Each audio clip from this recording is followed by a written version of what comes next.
And here is the dedication of Rodolfo Arangulo to the batch 2005 of IPSJ.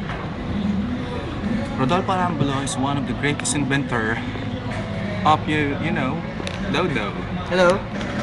Good afternoon. Have a pleasant day.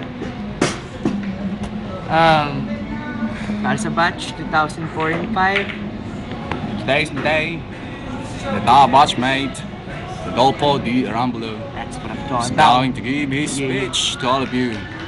Sa batch, mga kabatch ko.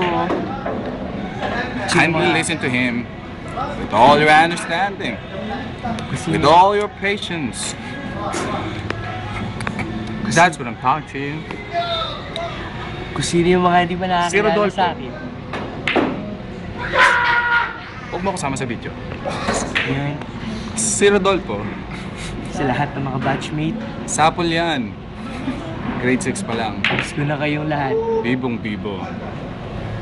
Meron siyang gustong ipahatid sa inyong lahat. Bagamat